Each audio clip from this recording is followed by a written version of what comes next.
Welcome to the Deep Dive. Today we're jumping into, well, a real historical puzzle. We are. We're looking at the Kensington RuneStone. Right, this massive chunk of rock with inscriptions found in Minnesota. And the big question, the one that's been debated for, what, over 100 years now? Absolutely. Was it really carved by Norse explorers way back in 1362? Which would be, I mean, way before Columbus. Almost 130 years before Columbus, yeah. Or is it just a very clever, very convincing hoax from the 19th century? That's the core of it. And it's huge, because if this thing is real, it totally flips the script on North American history. The whole timeline changes. It really does. So this artifact, it brings up linguistics, geology, community pride, academic fights.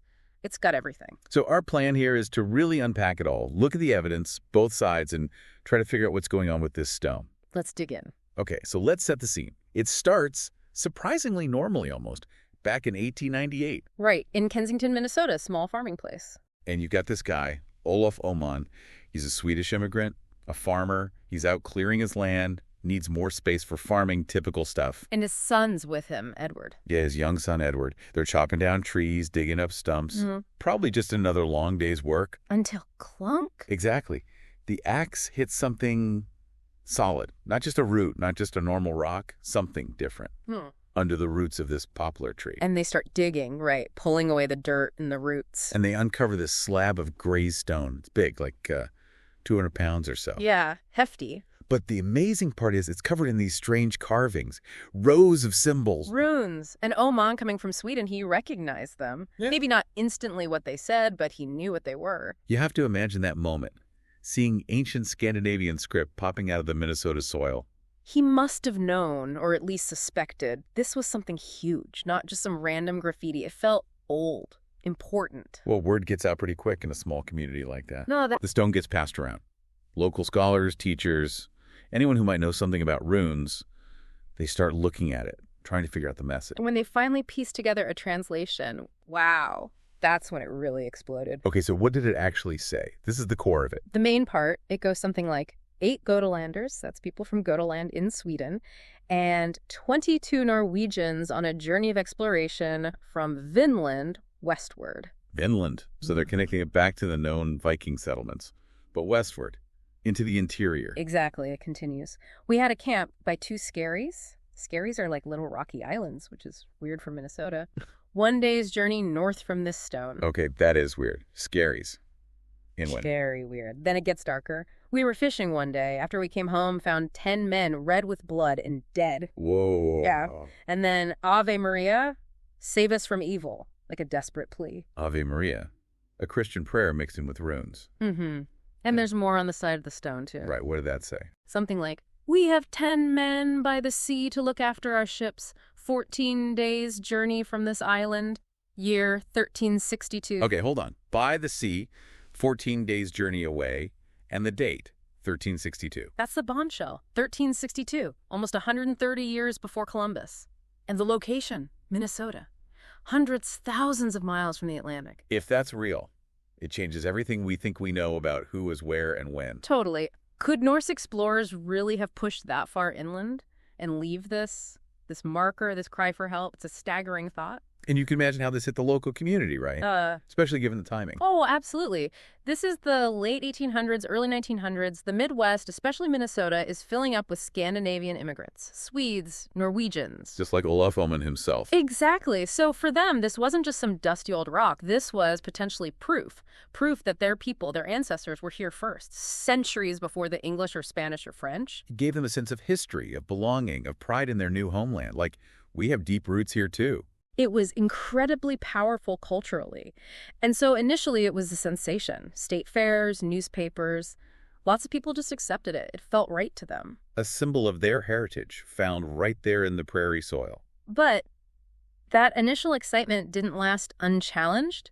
The academic world started looking closer. Yeah, you'd expect that. Scholars, linguists, historians, they started picking it apart. And they found problems, or at least things that didn't quite fit. Like what, specifically? Well, the runes themselves, some of the characters used, they seemed out of place for the 14th century. Some weren't really known from other carvings of that era. Okay, linguistic red flags. And the grammar, too. It felt, well, a bit too modern, closer to the Swedish spoken in Ohman's time, maybe, than the Old Norse you'd expect from 1362. Interesting. Plus the date. Using Arabic numerals 1362, that was apparently pretty unusual for runic inscriptions back then. They typically spelled out numbers or used different systems. So multiple inconsistencies started piling up. They did. And pretty quickly, the finger started pointing towards the finder himself. Olof Ohman. Yeah, the thinking went. Here's a guy, he's Swedish, probably knows something about runes. He's known to be reasonably smart, maybe even a bit of a woodcarver. And maybe he had access to some books, almanacs, or history books with runic alphabets. That was the theory, that maybe he carved it himself, perhaps as, a joke that got out of hand, or maybe even deliberately to kind of give his community that historical boost we talked about. Put Kensington on the map, maybe? Could be. That became the dominant skeptical theory.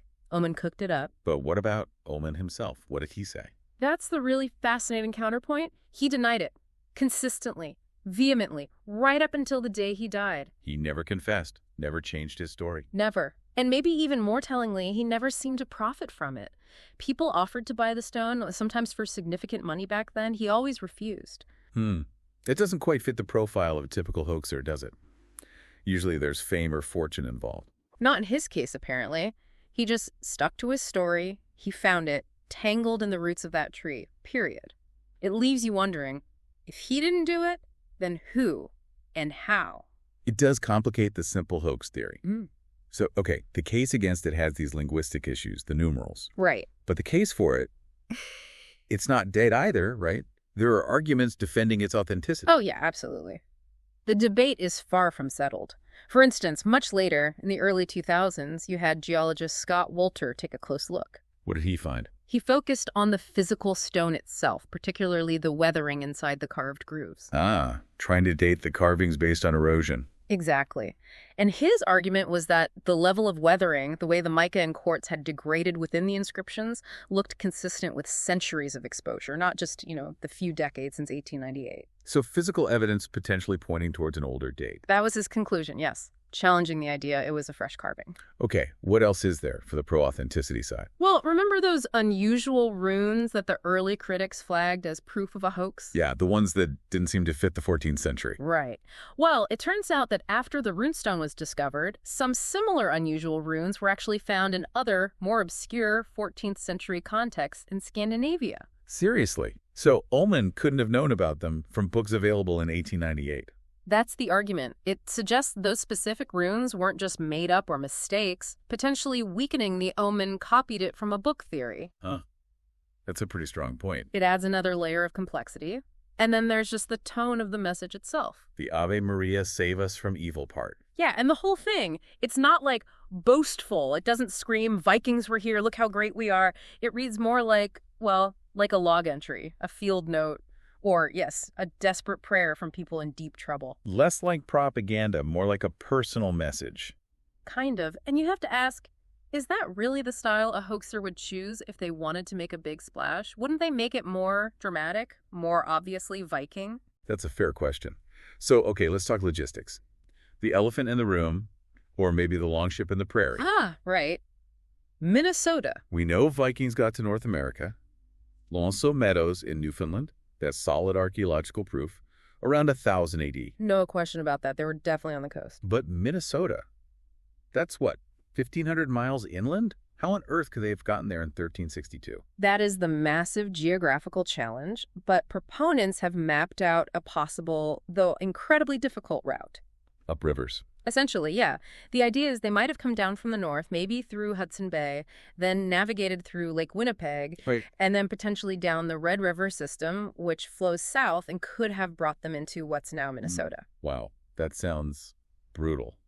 Possible, maybe, but incredibly arduous. Difficult, yes. Extremely difficult, but perhaps not strictly impossible for skilled Norse navigators used to long voyages. So it's conceivable barely that a group could have pushed that far inland. Maybe a scouting party from a coastal base like Vinland. That's the scenario the stone itself seems to describe, right? A journey westward from Vinland. Could this be the last testament of a lost expedition? Or are we just trying really hard to make the geography fit the story we want to believe? That's the tension, isn't it? Blending potential history with maybe a bit of myth-making. So where is the stone now? People can still see it, right? Oh, yes. It's the centerpiece of the RuneStone Museum in Alexandria, Minnesota. Very much a local icon. And still sparking debate, I imagine. Constantly. It's never really gone away. It keeps inspiring people, books, documentaries. And probably some pretty wild theories, too. Oh, for sure. You get into Knights Templar connections, secret societies, the whole gamut, which, probably stretches things way too far. It happens with mysteries like this. But it shows how powerful this object is, how much it captures the imagination. A message literally carved in stone. It's more than just a potential artifact, then. Yeah. It's become part of the American story, in a way. I think so. It taps into themes of identity, immigration, how we connect with the past, how communities build their own narratives. It's a piece of Americana regardless of its final verdict. Has the academic consensus shifted at all recently? Or is it still pretty divided? Still very divided. You have serious scholars on both sides. People like Henrik Williams, a modern runologist, he's studied it extensively. He doesn't definitively say real or fake. What does he say? He urges caution, an open mind, acknowledges the problems, but also the points that don't easily fit the hoax theory.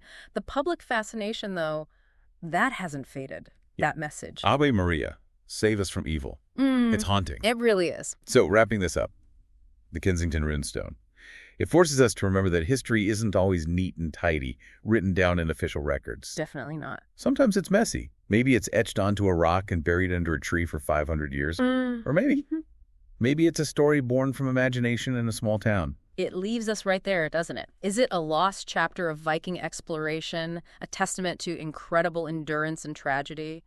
Or is it an epic piece of folklore reflecting the dreams and identity of immigrant pioneers? The final answer seems just as buried as the stone once was. Perhaps. But it reminds us, history isn't just in the books. Sometimes it's under our feet, waiting. Maybe other messages, other stones are still out there. Makes you wonder. What do you think? Is the RuneStone the real deal?